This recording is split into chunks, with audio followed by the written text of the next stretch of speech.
Well, hello, and welcome to episode 124 of Drink the Movies. I'm Brian here, as always, with Michaela. And Michaela, way back, go in your way back time machine, back to 1985. The world was taken over by one Super Mario Brothers. Mario and Luigi were on everyone's home entertainment system, the Nintendo. I didn't get one in 1985. I was still a wee bit too young for that. But fast forward myself to the year 1989, got that Nintendo, played Super Mario Brothers. And it's been an important part of my life. And last night we went and saw the Super Mario Brothers movie. We sure did. And I've got to say, I was worried. I was very skeptical about this film. This is a remake or a reboot. There was a film done in 1993 that was not great. There were a It bunch was of video pretty games. great. It was Was pretty it? great.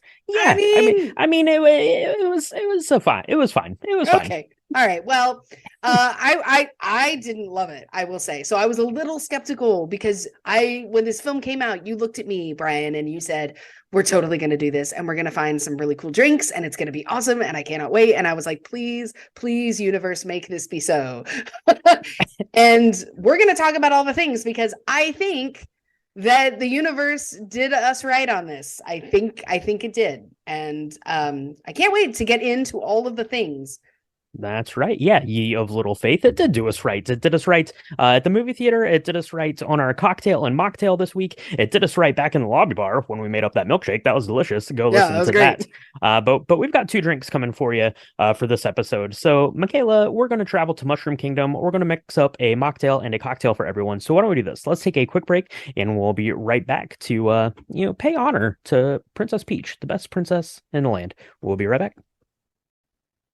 So this week, we are mixing up a cocktail and a mocktail in honor of the princess of the Mushroom Kingdom, who's Princess Peach. Mm-hmm. She is my favorite princess, I think, of all time. Everybody asks, who's your favorite princess? And people expect you to say something in Disney.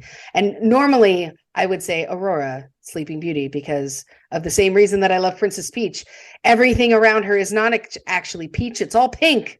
And she's got heart-shaped bangs, which I did not realize until I saw this film, but very exciting. She's amazing.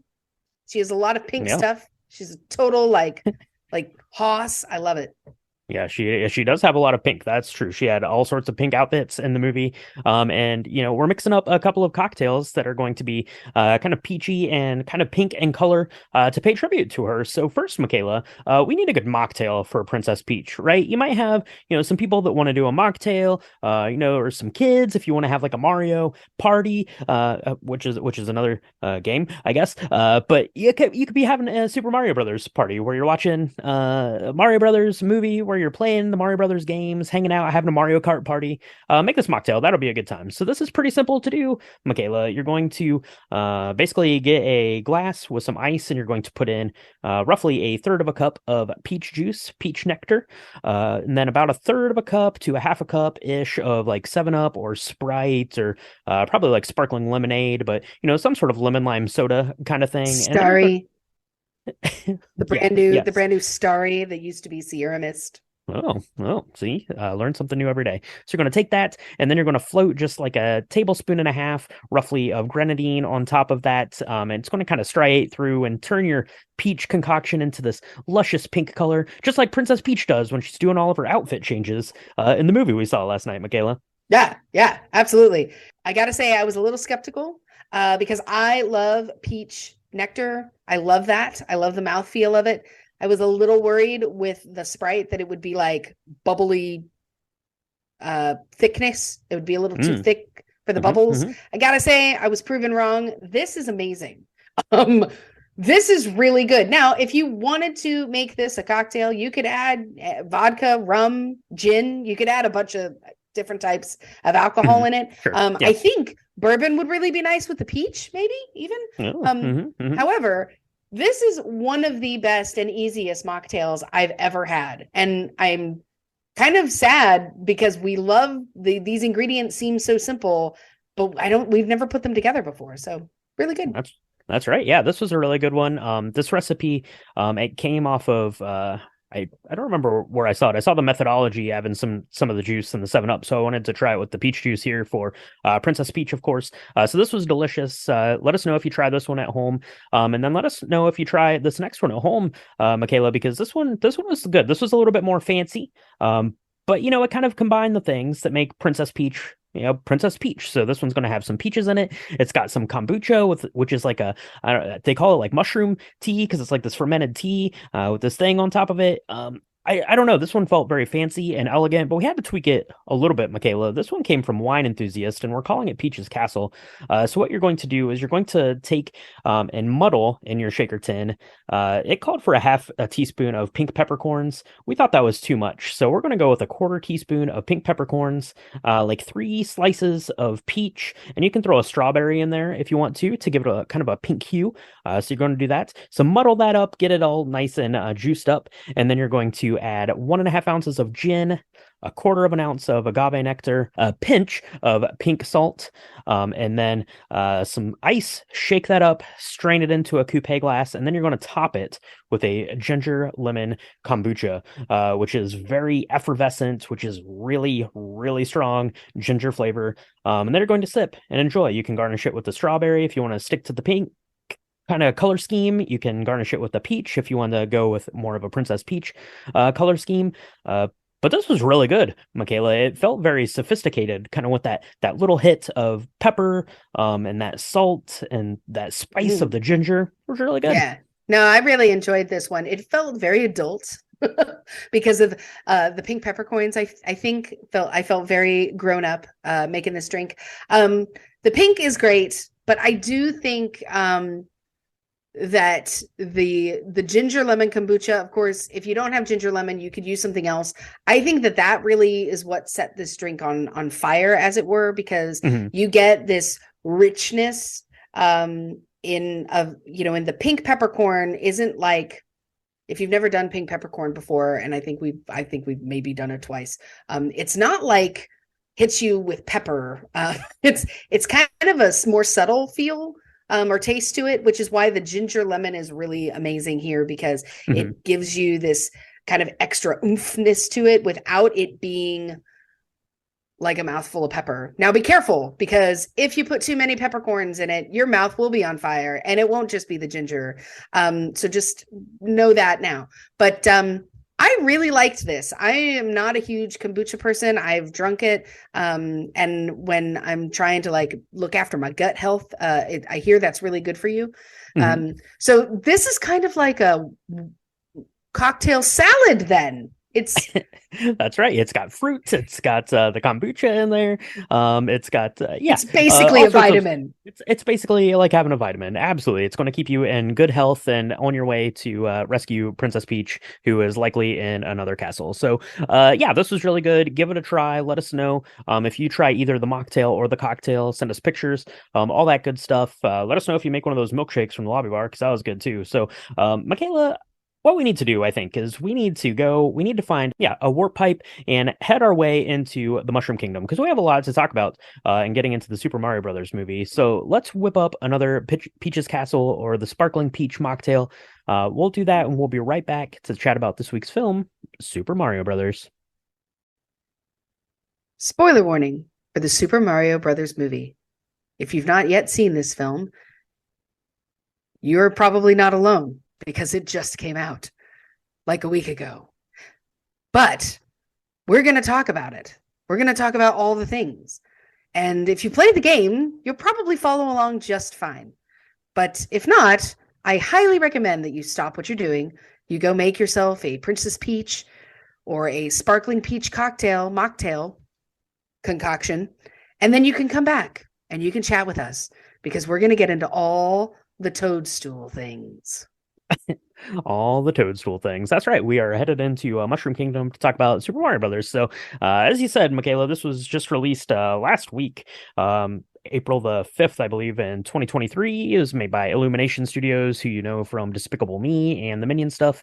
This was directed by Aaron Horvath and Michael Jelenic, and it stars Mario and Luigi, of course, Princess Peach, Toadstool, Bowser, Donkey Kong. Who are playing those people? Mario is voiced by Chris Pratt, Luigi by Charlie Day, Princess Peach is Anya Taylor-Joy. Toadstool is voiced by Keegan-Michael Key. Bowser is Jack Black, and Donkey Kong is Seth Rogen. And of course, there's some other voices in there we're going to talk about as we get into the story. But Michaela, this movie served largely, as you mentioned, if you played these games, if you know this world, then you kind of know how this is going to go. This movie is basically a medium to make you feel all of the happy video game feelings that you've had for like your whole life of, being with these characters and seeing them and all the throwbacks and things. That's what this movie's all about.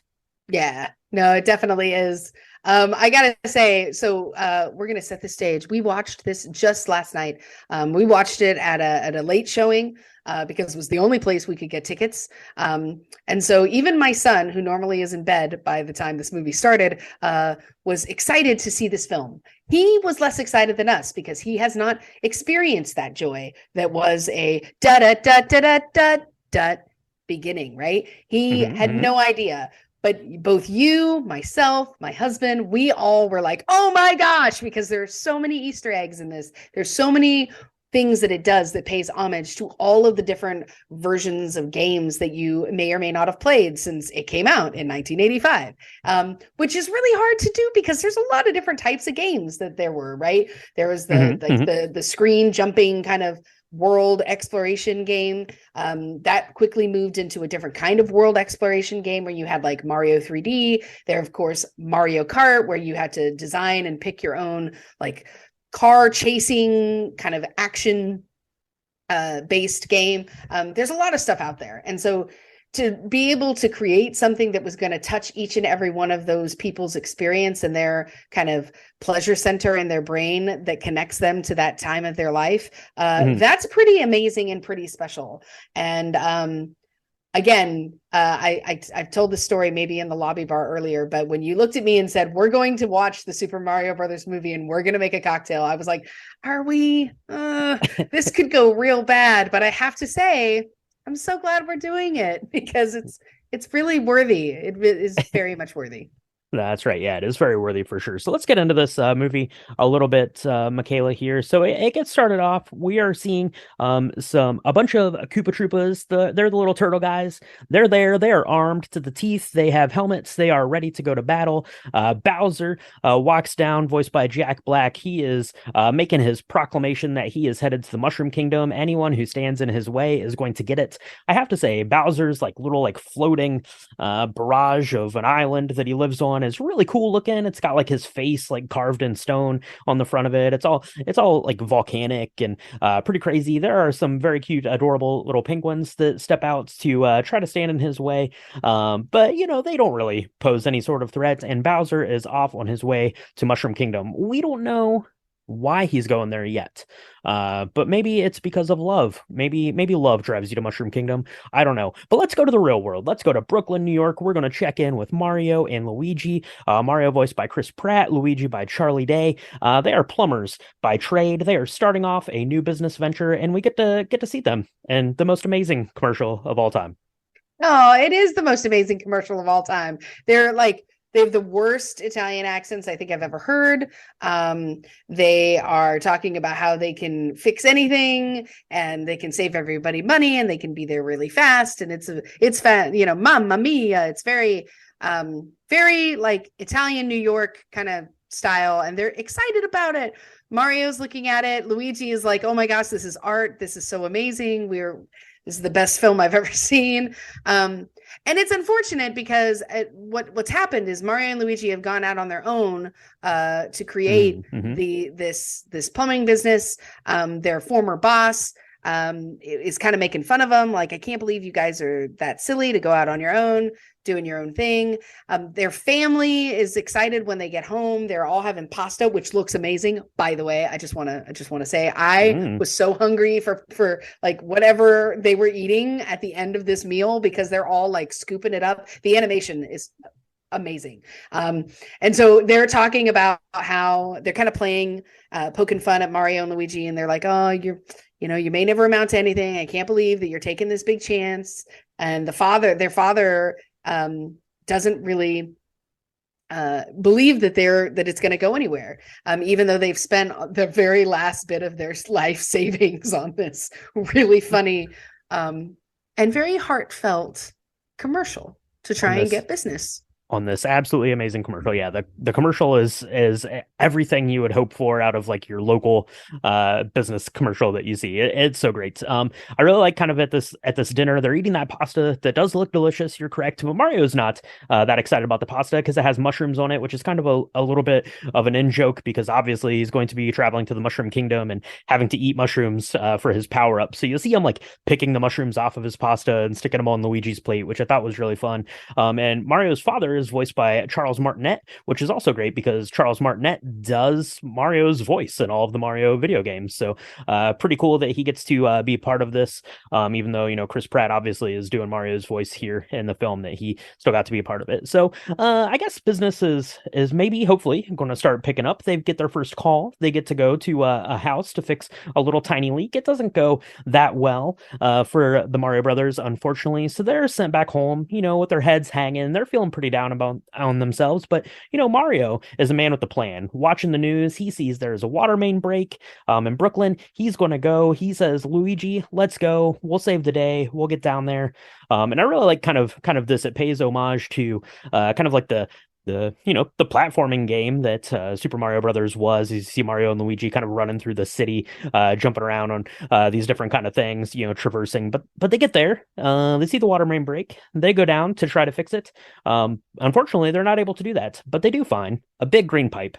And where does that go, Michaela? I don't know. Yeah, it goes to the Mushroom Kingdom, which is a place full of mushrooms and little people. I think they're like toadstools, is what they're called. Yeah. One in particular is named Toad. He's like the cutest little guy. They're all super adorable. They basically got mushrooms for heads or for hats, and they're all in multicolored. Like they're super cute. And they all look like they're peace-loving, sweet individuals. And Mario's like, "Hey, where's my brother?" Because his brother has gotten like lost through this like loophole that they got sucked into. And so Mario lands in the Mushroom Kingdom. We don't really know where his brother is, but he's like, "Hey, I gotta find my brother. I can't live without him." Like they're super close. And so of course this little Toad guy, he's like, "Hey, I'll take you to Princess Peach." And so they start going through the city, and and of course then you hear the music and the score of Mario Brothers, and it's so great because they go through all these like little areas of the town. Now nobody's trying to kill them, and so it's not quite like the video game, but it's close enough. That's right. Yeah, it is. You're getting a little homage of the different kind of locations of that you've seen maybe if you've played the games, but you're traveling around Mushroom Kingdom with Mario and Toad because yeah, they got separated right in the warp pipe. They kind of one of the other recurring themes of this is the Mario brothers are always stronger when they're together, right? As long as they're together, no one can do them any harm, but they get pulled apart. Luigi ends up going, he's in like the dark, very scary forest. There's bats, there are these creepy little ghost looking dudes that are chasing him around. Luigi is having some bad luck as he gets captured by Bowser. But Mario, yeah, he makes his way to the happier part of Mushroom Kingdom. Him and Toad are going on an adventure. Toad is brave as all get out, and they're making their way to Peach's castle, maybe to have one of those cocktails that we had. Michaela, I'm not for sure, but they get to Peach's castle and we meet Princess Peach, voiced by Anya Taylor-Joy. And she seems pretty cool. She's pretty happy to help. Everyone seems to adore this princess. She is a good leader by all accounts, but there's some rumors that Bowser is on the way. Yes. At the beginning of the film, he goes to this castle filled with really cute little penguins, and he gets this big star. And if you don't know what that is, I can't help you, but the star is really important. He's on his way to the Mushroom Kingdom because with the star, it gives him extra powers, and he is apparently in love with Princess Peach. I don't know how you love somebody and want to like imprison them and kill all their friends, but apparently that's the story with Bowser. Not a good look on him, but he's very excited. He writes her a couple songs that are hilarious. Bowser's played by Jack Black, who I love deeply. Jack, you're amazing. He imprisons Luigi to blackmail Mario because he sees the competition and he sees Mario as competition to Princess Peach's love, which is really funny because she just met him. Yeah, it's it's not good. He's showing up and he's got this, like you said, he's got this really cool ship island thing that's floating in the sky that looks like him, and it's covered in Mhm. lava and death. And and poor Luigi, he like gets stuck in this towering inferno of death where there are these cages, and then there are the cages underneath the cages there's like this lava volcano looking bowl thing that they're all going to die in, and then there's this really cute little ghost looking thing that's like got the Mm. sweetest voice, but that's like, we're all gonna die and it's gonna be awful, and it's hilarious. It's probably that was probably my favorite part. It was very dark humor, but It is very dark humor. Yeah, that's Lumily there. I love they get Luigi there Bowser does, and he's doing like an interrogation on him, and he's like plucking like the hair out of his mustache to figure out where Mario is. So he learns that Mario is there at the Mushroom Kingdom with his would-be bride Princess Peach. He's not very happy about that. He is going to make his way to the Mushroom Kingdom, and like I said, Princess Peach knows that he is en route. She's going to try to help Mario get his brother back. She's a very good ruler, as I mentioned. And how are we going to do that? You have to do a wee bit of training. Mario needs to learn the rules of the Mushroom Kingdom. He needs to learn how to jump, how to duck, how to slide, how to use power-ups that make him big and able to crush things. And I really love this training montage because the music for this is incredible. Might touch on it again, but part of this is like symphonic remixes of the Mario themes and things like that. And then there's also kind of the soundtrack of some absolute banger of songs. And in this particular training sequence, we get "Holding Out for a Hero" by Bonnie Tyler, which most people know from the film Footloose, which is amazing. And it's so awesome. He's going through this. He's running this obstacle course like 10,000 times before he finally gets it. He's finally able to get through, defeat this pretend Bowser in the obstacle course, and they're on their way to get Bowser. But you can't beat Bowser unless you have a couple more friends in your pocket, Michaela. yeah. And this is where I was probably my favorite part, because we go on this journey. They go to this other kingdom. It's the Jungle Kingdom, which kind of reminds me of, I think, the second game where you had different worlds you had to go visit.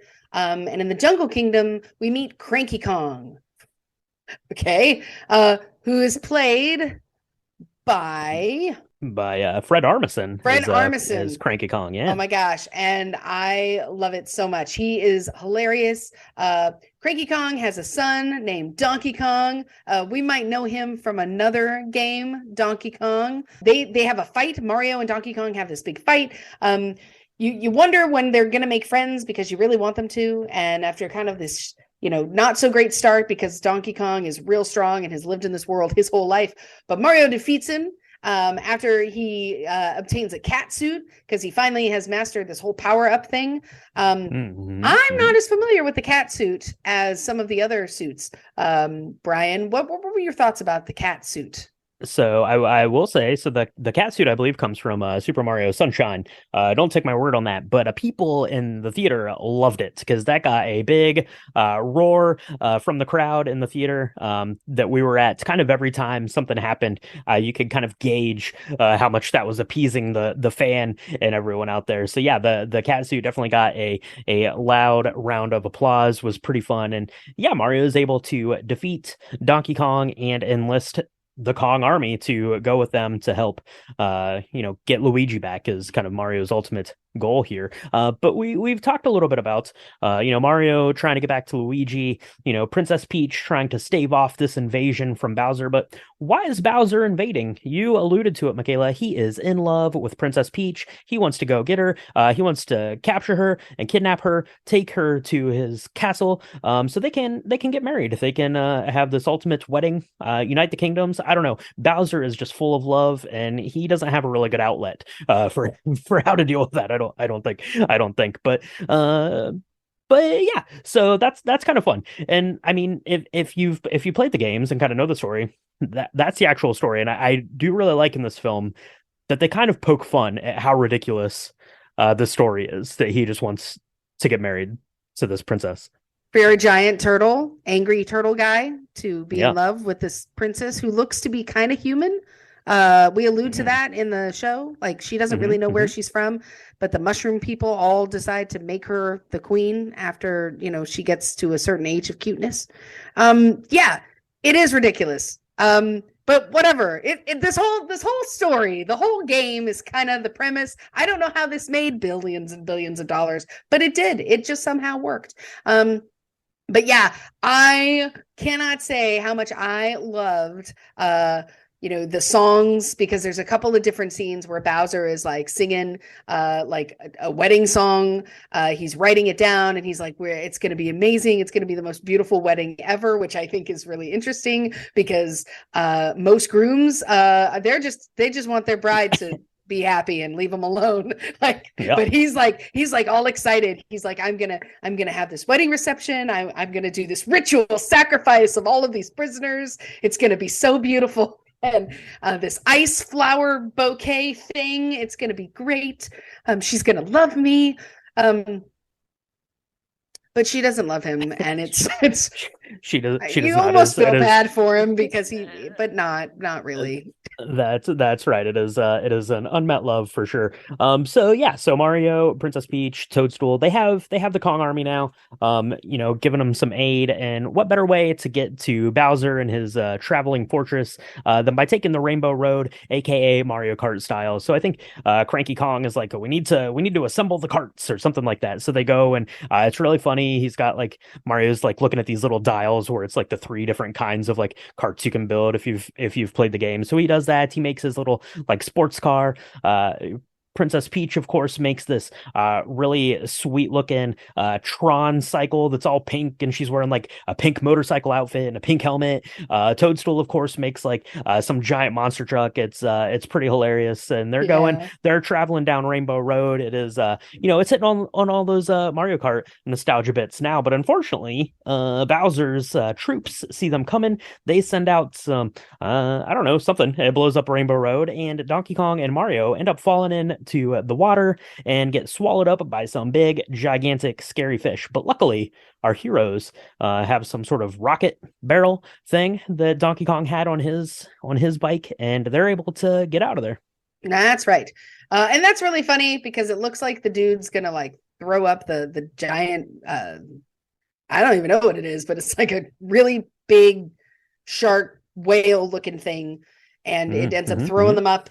They go ahead and fly through the air and it frees them.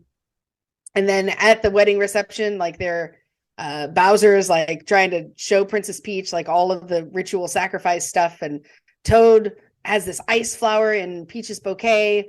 Right at the nick of time, Peach is freezing Bowser, and then Mario and Donkey Kong arrive on the scene to free all the prisoners. It's very actiony. It's Wow, wow, you are painting a picture. it's not a great picture. there, Yeah, you there. really have to see it, I think, because I do Hmm. have to say the colors on this are astounding. This is such a beautifully artistically driven film. I mean, if you've seen the original Super Mario Brothers, I ain't gonna lie, like at the time, it was amazing to look at. But when you look at it now, it's a bunch of colored dots basically, and the thing that looks most realistic are bricks. I mean, that really doesn't say much. The fact that you've taken what we saw 30 years ago, or gosh, almost 40 years ago, and they turn it into the world that we see in this show is amazing. And the fact that they have thought about things. I mean, I was telling you earlier when we were doing research for this, I was trying to find an original picture of Princess Peach or Princess Toadstool. She looks nothing like the Princess Peach now, but she does at the same time. It's totally her, but the details are there. And so when you're seeing all of this action happen, it's really pretty amazing. And that's what I'm going to say about my horrible rendition of this last action sequence because it happened really fast. Okay. It did happen really fast. Yeah, they blast off out of that fish. Yeah, Bowser has captured everyone else off of Rainbow Road. He has taken them up to his little floating castle in the sky for the wedding of all weddings. Bowser is there. He is decked out in a white tuxedo with a top hat. Princess Peach is there. She's going to have to go through. She agrees to marry him because she doesn't want Bowser to rain down destruction on Mushroom Kingdom. She's going to take one for the team, take one for the little Toadstool friends, and take care of business because that's what Princess Peach is all about. But yeah, as you mentioned, Toad has smuggled in a little ice flower for Princess Peach. She's going to take the flower. That's going to give her the power to shoot ice balls. It's going to change her color scheme from pink to blue just for a minute. But she's able to kind of freeze this thing where all of the prisoners were going to be lowered into the lava as this, sacrificial wedding gift to Princess Peach. I don't know. You don't register for that at Bed Bath & Beyond, I don't think, for No. the souls of the captured. I don't think so. I don't know. That was a miss there. But one of those prisoners, as we mentioned, was Luigi. So when Mario and Donkey Kong get back there, they're able to save Luigi. Because Mario has figured out all of these superpowers by now. He's figured out to eat the mushrooms. He's figured out to eat the fire flowers. He's figured out to eat that leaf, which gives him the Tanooki suit from Super Mario Brothers 3, which kind of looks like a raccoon, is actually some sort of bear, we're told. It can fly through the sky, and he flies down, saves Luigi, and the Mario Brothers are stronger together than they are apart. But bad news, Bowser has these big, gigantic bullets. One of them is called a Bonsai Bill. That's going to chase Mario down wherever Mario goes. But Mario has a trick up his sleeve and sends that right back into the warp pipe that sent him here in the first place. That's right. And then Mario and Luigi grab the superstar, turns them invincible, which makes me really happy because I was waiting for this. This happens like once every, I don't know, other life. When I played it, I was not very good at this game, clearly. But for like 10, 15 seconds, nothing can hurt you. And it's amazing. And so that's exactly what Mario and Luigi do. They defeat all the Koopas. Bowser is like going off on mushrooms. He ends up eating a mushroom thinking that he could get bigger, but it was a blue mini mushroom. Ha ha! We learned that earlier in the film. Those don't make you bigger, they make you tiny. And so now he's a little baby Bowser. And they put him in a bottle like a genie. They put him in a bottle. Yeah, so that Bonsai Bill, it goes into the pipe, which basically just sucks everyone back in. So they're back in Brooklyn, back in the real world. Bowser is there, very, very agitated at Mario. I really love kind of throughout this, every time Bowser's getting like a check-in from his crew. It's like, oh, is it Mario with Peach? Do you think that she likes him? Does she still like me? I really love that. It's really hilarious. But yeah, they go back to Brooklyn. They have kind of this final battle. The Mario Brothers get the superstar, which makes them invincible, and they defeat Bowser and send him back on his way. So the Mario Brothers have saved the day. They have saved Brooklyn. They have saved the Mushroom Kingdom. They finally have the support of their family now. It says that it's good for you guys to branch off on your own, and that's kind of it, really. Michaela, the problems are solved. So you get a little bit of a couple of post-credit scenes where Bowser is there playing his piano, still pining over Peach, but maybe a little more agitated at Mario and Luigi this time. You see that he's still very small in his little jail cell. And then there's a second post-credit scene that we actually left for, Michaela. Spoiler. There's a second one where Mario and Luigi go back down into the sewers, and there's a little Yoshi egg there that got sucked through too. So maybe there will be more Marios, and maybe Yoshi will be part of it, because we didn't really get Yoshi. We got one of the scenes, there's like a stampede of Yoshis, and it plays Yoshi's theme when they're going by, when Toad and Mario are kind of first walking through the world. That's kind of amazing. So I don't know, we'll have to see what the future holds for Super Mario Brothers. So that is it in a nutshell. There's not a ton of story going on here. Like I mentioned at the top, this is just a catalyst for everyone to say, oh my gosh, I remember playing that. I remember coming home from school and getting that Tanooki suit and trying to figure out how to beat Mario Brothers 3. I don't know, Michaela, I really liked this. Yeah, I did too. I mean, I think you're right. The storyline is not it's not layered. There's not lots of character development. I think certain things you don't have to know all the ins and outs, which is great because I certainly didn't know all of the backstory behind Super Mario Brothers or Donkey Kong. All I seem to know is that he threw barrels around and he didn't like Mario. Great. it certainly didn't stop me from really enjoying the film. It's totally family friendly.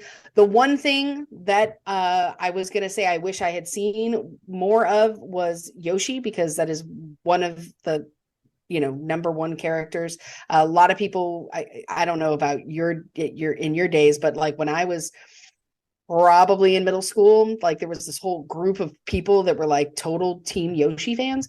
And so Mm. I was gonna ask, like, hey, that was in Super Mario's, right? I didn't miss that. No. So I'm really glad that, and I'm sorry we missed that last post-credit scene. I'm gonna have to look it up. But that's cool because that means there's gonna be more, we hope, from Illumination, which is great because there's only so many more of the Despicable Me's that they can do. So I was gonna say Illumination is nothing if not good for dragging stuff out Despicable Me and Minions.